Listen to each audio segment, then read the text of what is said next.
Gunsmoke, brought to you by Chesterfield, America's most popular two-way cigarette. What a pair. Chesterfield King Size at the new low price. Chesterfield Regular. Around Dodge City and in the territory on West, there's just one way to handle the killers and the spoilers, and that's with a U.S. Marshal and the smell of Gunsmoke.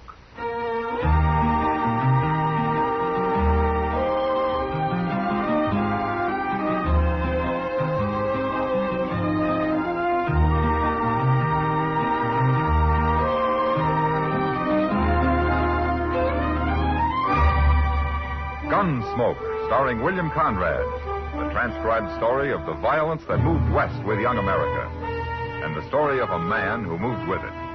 I'm that man, Matt Dillon, United States Marshal. The first man they look for and the last they want to meet. It's a chancy job, and it makes a man watchful and a little lonely.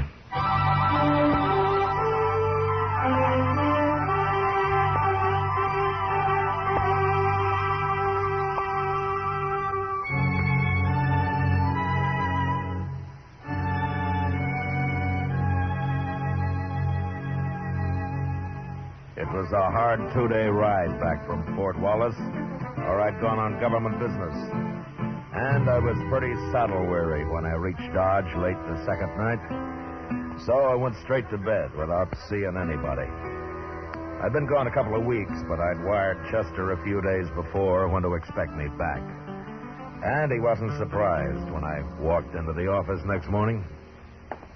I figured you'd rode in last night sometime, Mr. Dillon, but I didn't want to bother you. Oh, bother me? Why? Was there trouble last night, Chester? Well, no, sir, but everybody was sort of expecting you. Oh. Where was you yesterday, anyway? I mean, where'd you ride from? Pawnee Creek. I camped at Rocky Bend up there. Oh, Rocky Bend's a good camp. I remember it. Oh, I meant to tell you, Mr. Dillon, they hung up a new sign at the Texas Trail across the street there. Come on over here at the window and you can see it. Well, I'll look later, Chester. I'd like to go through my mail now. Yes, sir. Well, now who's that? What? About 4 men just pulled up in a wagon right out in front there. They're getting down. Hey, they're heading this way. I don't believe I know any of them. Well, let them in anyway, huh, Chester? Oh, yes, sir. Come in, gentlemen, come in. Where's Marshal Dillon? He's just sitting right there at his desk, mister. Marshal? I'm Red Samples. Hello? These other men here work for me, except him. Huggins, come up here. This is Jim Huggins, Marshal. Huggins? Hello, Marshal. There's another man laying in the back of the wagon out there, Marshal. He's been shot. Did you say shot? That's what I said. Oh, well, then I better run upstairs and get Doc Adams. I'll be back, Mr. Dillon. Doc Adams ain't going to do him any good. No. That man's dead, Marshal. He's been dead since yesterday morning. Who is he? Lou Price. Lou Price? That's right. Same man you ran out of town about a month ago. You were pretty mad at him, the way I heard it. Yeah, I was. He tried to put a knife into me. Nobody saw him try. Now, how do you know that? He told me. Lou Price was a sort of partner of mine, Marshal. Oh? Buying up cattle, Marshal, all over Kansas. Buying lots of them. Gonna have me a big ranch when I'm through, up on Pawnee Creek. Well, that's fine. You were camped on Pawnee Creek night before last, weren't you, Marshal? Yeah, I was. At Rocky Bend. That's right. Hear that, men? The only reason I asked Marshal was that Jim Huggins happened to see you there. Oh, is that so? I don't remember seeing him. Doesn't matter. As long as he saw you. Tell him, Huggins. It was him, all right. That's where Lou Price was shot, Marshal, at Rocky Bend. Poor Lou, he never had a chance. He wasn't even armed. Happened yesterday morning. I seen the whole thing. Huggins, tell us who killed Lou. He did. What? You did, Marshal. You're the man I saw. You shot him.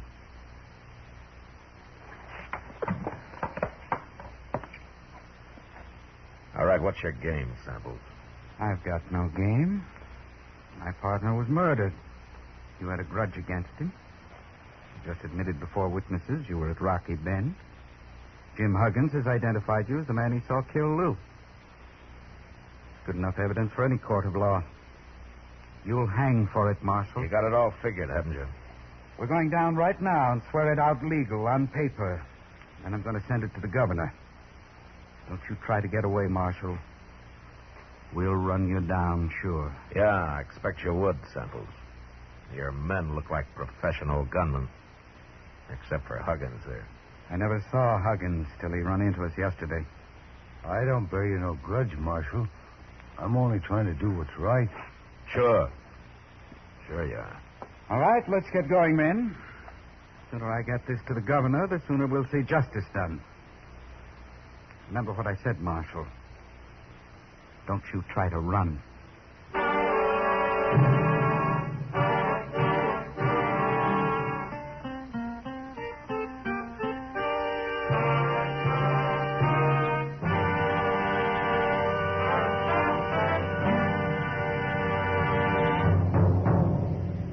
What a pair. What a buy. They're talking about king-size Chesterfield at the new low price.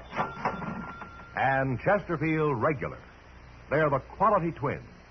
Either way you like them, you get the same highest quality, the same low nicotine, the same wonderful taste and mildness, a refreshing smoke every time. Yes, the Chesterfield you smoke today is the best cigarette ever made. And it's America's most popular two-way cigarette. So buy a carton today. King-size Chesterfield at the new low price.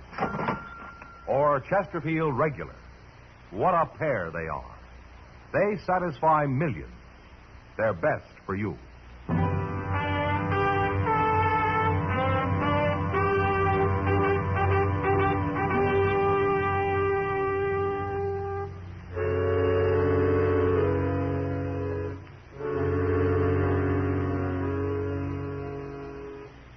I'll say one thing for Red Samples. He had about as good a case against me as I'd ever heard of against any man. And there was nothing I could do about it but wait and see what happened next. Meantime, he spread the word around Dodge, and people began looking at me like I was a white buffalo. I guess it wasn't often they had a U.S. Marshal walking around with a murder charge against him. But finally, one night, a couple of weeks later, something did happen. I was sitting with Kitty watching the crowd at the Texas Trail. I'll fetch you a drink, Matt. No thanks, Kitty. You're expecting trouble of some kind, aren't you? Seems to me I got enough trouble already. I know. Matt, I hate to say it, but I think half the people in Dodge believe you're guilty. Yeah, sure. And the other half just doesn't care one way or the other. Well, I don't think you are. Don't you? Of course I don't. And why don't we talk about something else? You're edgy. Sure, I'm edgy. I stay that way to keep from falling asleep all the time. Now, don't get all riled up. I didn't mean anything. I'm sorry, Kitty. I guess this business is getting on my nerves after all. Well, I should think it would. Why don't you go and get good and drunk? Forget the whole thing that way. Kitty, if I ever got drunk, I could name you 10 men right here in Dodge who'd cut cards for the honor of shooting me down. Mr. Dillon? Oh, hello, Miss Kitty. Evening, Chester. Sit down. Thank you. I've been down to the telegraph office, Mr. Dillon. Oh, any news? Yes, sir, but you won't like it. Here it is, sir. A telegraph from Washington, D.C. How do you know I won't like it? Well, you see, I was standing there when he was writing it out, and I couldn't help watching him work and all that. I don't want to read it, Chester. You tell me what it says, huh? Well, it's from the War Department, and it says they heard from the governor, and, well, you'd better read it, Mr. Dillon. No, you're doing fine. Go ahead. Well, you're suspended. What? You're suspended from U.S. Marshal, Mr. Dillon. And to make it legal and formal like they're sending somebody to arrest you and take you up to Hayes City for trial. I don't believe it. Neither do I, Miss Kitty, but that's what it says. It's the only way they see how to clear this up proper. Evening, Dillon. Miss Kitty? Oh, I see Chester beat me back for the news. What? How'd you know about this, Samples? I'm just as interested in this business as you are, Chester, so I sort of talked the clerk into giving me a copy of that telegram after you'd left. Well, you got no doubt on It's right to go okay, snooping Chester. It doesn't matter. Dillon, Dodge is going to breathe a lot easier now that you're suspended. You won't be around as marshal. I'm still around, Samples. But you're not marshal anymore. You won't be around for long, anyway. Tell me something, Samples. Sure. With me out of office, are you going to be breathing easier, too? I'll tell you, Dillon. There are 2 reasons I'll be glad to see you hang. One is for murdering my partner. And the other? Well, I always heard you were too strict here, and I like to do a little gambling now and then. Oh? In fact, I'm thinking of running a few tables myself. I see. It's more fun without some hard-nosed lawman looking over your shoulder all the time. You understand? Yeah, I understand. Well, I'll see you at the trial.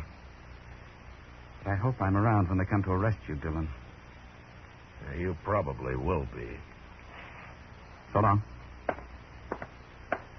What's he talking about, Mr. Dillon? You're being too strict. Why, there's plenty of gambling going on in Dodge right now. Not his kind of gambling, Chester. What do you mean? Well, he told me he's buying up cattle and getting himself a big ranch. But he's probably going to finance it from his gambling. And that takes a lot of money. Sure, steady money. Oh. And I've always run crooked gamblers out of Dodge. Matt, what are you going to do? I don't know, Kitty. I'd sure like to have a talk with that witness of theirs, Jim Huggins. Well, why don't you? Well, I can't find him. I got him hid out someplace. Matt, is there something I can do? No, nothing, Kitty. Thanks anyway.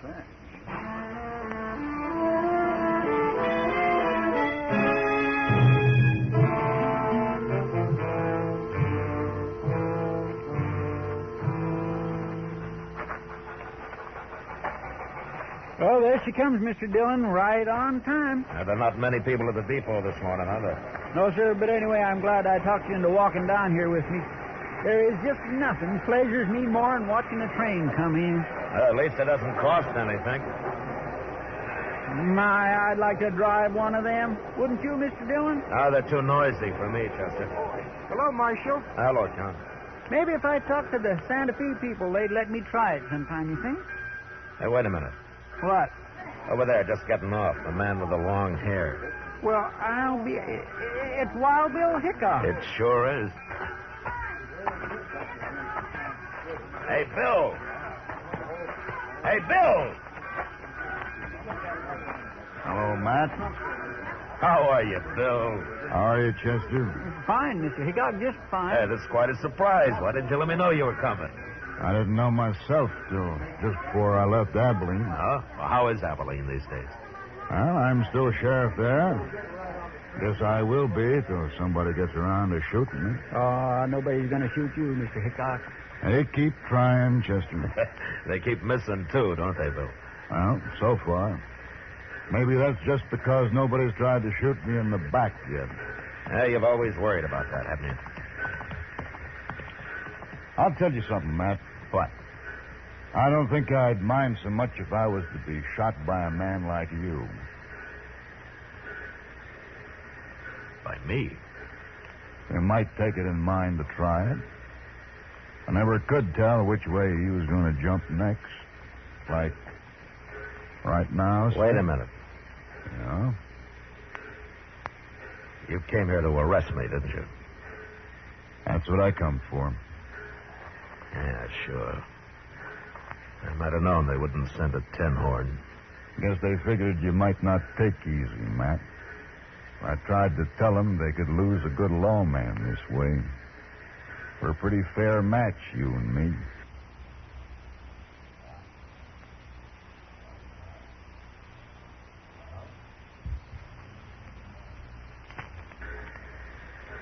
Yeah? Yeah, we are. Well, It's your play, Bill. no, I guess that can wait a while. Okay. I'm still on salary, man.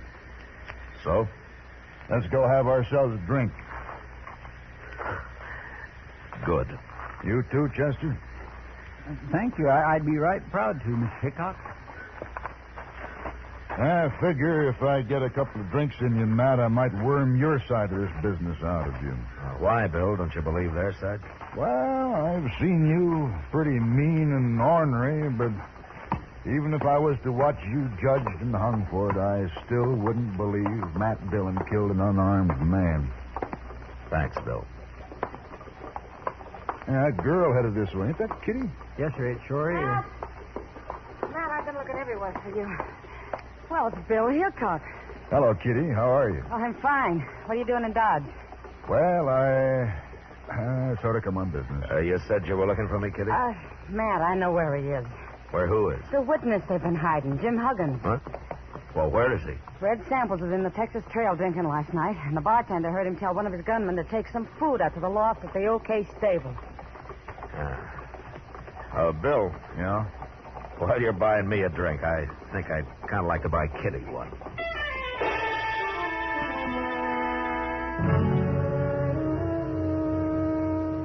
Later on, back at my office, I explained the situation to Bill Hickok, and we talked it over. And then we sat around the rest of the day talking about old times and people and horses and guns. And along about evening, we went up and laid out our plan to Doc Adams. As soon as it got dark, we went over to the OK stable and took Jim Huggins out of the loft and got him across the street and up to Doc's office before he was real sure what was happening. Put him on the couch there, gentlemen. We want him to be comfortable. What are you doing with me? Move, Huggins. Do what Doc says. That's it, just over here. Yeah, that's fine, Huggins. Now then, you just relax. When's Chester going to get here? He'll be along, Bill. Bill, huh? Who are you? I never seen you before. Mister, you're going to see me double before the night's out.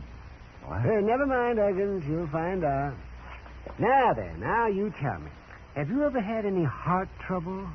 Heart trouble? Yes, you ever have dizzy spells, faint, and have to lie down suddenly, or anything like that? Well, a horse kicked me in the head once. Made me awful dizzy. Well, I'm asking about your heart, not your brain.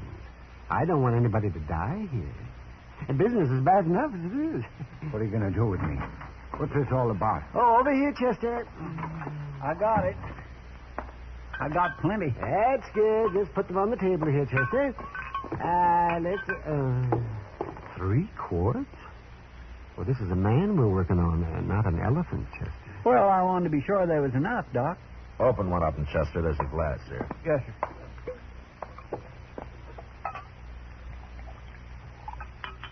Here you are, Mr. Dillon. Here. What is that? What are you doing? It's nothing but good whiskey, Huggins. And for once in your life, you're going to drink all of it you want. Maybe a little more. Here. Oh, no, I don't want to drink all that whiskey, Marshal. I couldn't hold all that. Now, you can drink it slow, Huggins. But you're going to drink it. Now, go on. Go on. Get started.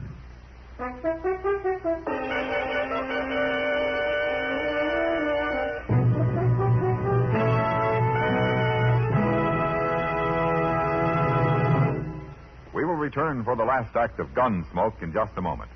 They've got the taste and they've got mildest, millions all agree. They're low in nicotine and they're the highest quality. 30 years research went into this great cigarette. So here is all you say to get the finest smoking yet. Chesterfield's for me, Chesterfield's for me. You just say it's Chesterfield's for me. Remember, friends, Chesterfield is tested and approved by 30 years of scientific tobacco research. For the taste and mildness you want, next time say Chesterfield's for me. Buy a carton of king-size Chesterfield at the new low price, or Chesterfield Regular. What a pair they are. They're best for you.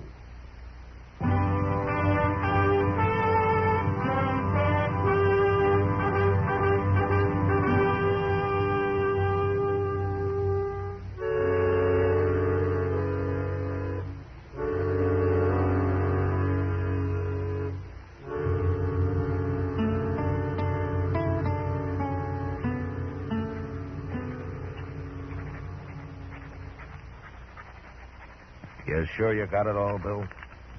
Just about, man.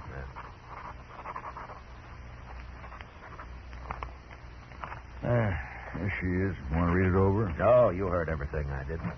Well, gentlemen, your friend Huggins has got one of the biggest hangovers coming up any man will have to endure. Is he still out, Doc? Yes, it won't hurt him any, though. I sent Chester out for some coffee. Well, I could use a little coffee myself, Doc. There'll be enough. Oh, say, wasn't it something how that Huggins talked once he got started? I told you, you get enough whiskey in the man and he'd start bragging. Well, you were sure right, Doc. He's not going to feel so big and smart when he wakes up. I don't know. The man was awful drunk. He may not even remember what he said. He'll remember when we tell him we even know where he hid the money Red Samples paid him. Ah, that's Samples. Imagine him shooting his own partner. Well, he's smart, Doc. You shoot your partner, you get his half, don't you? That's a fine way for a lawman to be talking. You mean an ex-lawman, don't you? You know, Bill, I'm just starting to get mad about all this. Come on, let's get going. Now, Matt, you calm down a spell. We got to get Huggins to sign all I got wrote down here first. Doc, how long will it be before he'll know what he's doing? Oh, maybe 5, 6 hours. Look, Bill, you do what you like, but I'm going after Samples before he finds out his witness is missing. It don't seem quite legal till we get Huggins' signature. Maybe not, but my arresting Samples isn't going to be quite legal anyway. I'll arrest him. No, you won't, Bill. He's mine. All right, Matt. But I'm coming along. Okay. But just stay out of it. Matt, once you get your tail up and your stinger out, you're the hardest man to stop I ever saw.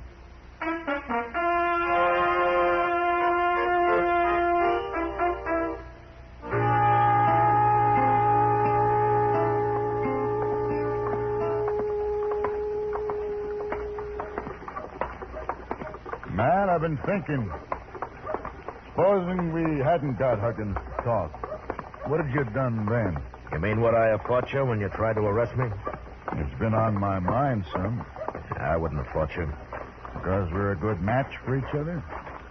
I'll fight any man alive if I think I'm in the right. Of course. I don't know you ever been afraid of anything. I've been afraid lots of times, Bill. And so have you. Well, maybe. I guess I've worked on the side of the law too long to go against it just because I'm the one that's caught. Well, here's the Olafraganza. I'll be in here.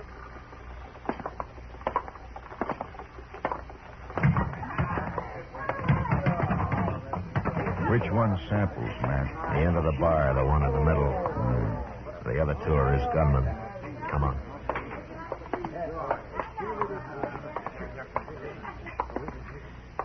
Samples?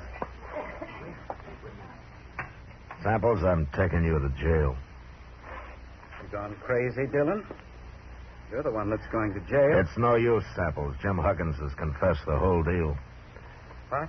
You killed Lou Price, and you paid Huggins to testify that I did it. You paid him $500 and promised him another $500 after the trial. He's lying. Who's going to believe that? I believe it. And don't look at your hired help. They're not going to get you out of this. You can't throw anybody in jail, Dillon. You ain't a marshal anymore. No, that's not stopping me. It ain't legal. Wait a minute, gentlemen. It's true Matt Dillon ain't a marshal right now, but I'm making this arrest. And I'm deputizing him to help me. Who are you? Sheriff, up at Abilene. Samples, I want them 2 hound dogs of yours to move a little to one side where I can keep an eye on them easier. Forgetting it's 3 against 2. That's fair enough odds for us. Start shooting. No, Bill. There's no need for killing. I want these men alive. You ain't taking me alive, Dillon. You, nor Hickok, nor anybody else. I ain't gonna hang. Drop your gun belt, Samples. Why? I just might be lucky enough to kill you. Take Dillon first, men, and then go for Hickok. Wait, Samples. Now!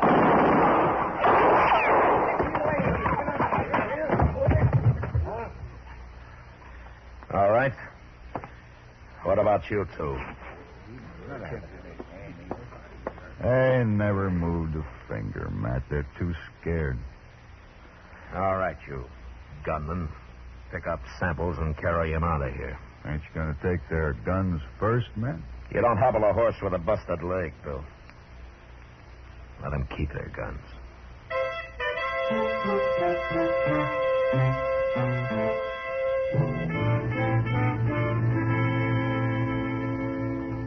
Later, Hickok and I decided to run Jim Huggins and Samples' 2 gunmen out of town. And the way they took off, we figured they'd reach California before they stopped to breathe. The next day, Bill went back to Abilene and took Huggins' confession with him. And a week later, I had a wire of apology from the governor. Washington took a little longer. They just sent me my regular paycheck with the time of my suspension carefully deducted, which left me almost enough money to pay for the liquor I'd poured into Jim Huggins.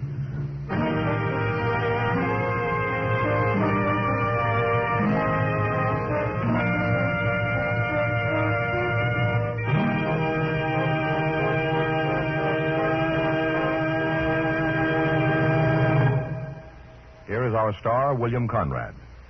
I'd just like to repeat what George Fenneman told you earlier. The Chesterfield you smoke today is the best cigarette ever made. I hope you'll try them. Regular or king size, I'm sure you'll find Chesterfield is best for you.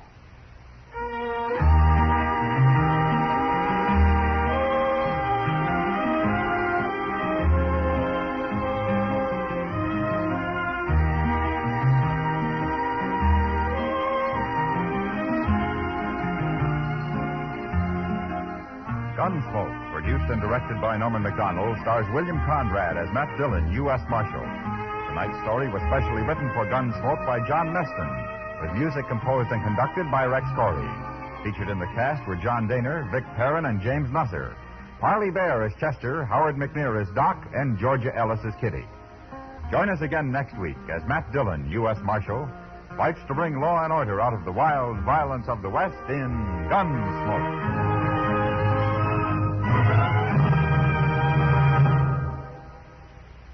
Filter tip smokers, this is it. L&M Filters. At last, a filter tip cigarette with much more flavor, much less nicotine. L&M's Miracle Tip contains alpha cellulose for effective filtration. It's the filter that counts, and L&M has the best. Yes, this is it. As Patricia Morrison puts it, L&M filters are just what the doctor ordered. Buy L&M Filters. The light and mild smoke.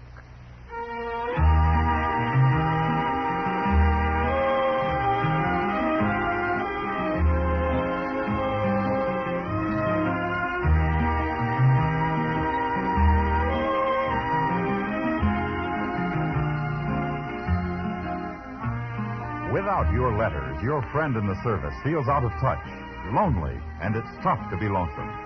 The USO knows a letter always makes a fellow feel better. Mail from you brings the warmth of home and friends to him wherever he is. So, write today. Remember, it's tough to be left out at mail call. Next week at the same time, Chesterfield will bring you another transcribed story of the Western frontier on Gunsmoke. This is the CBS Radio Network.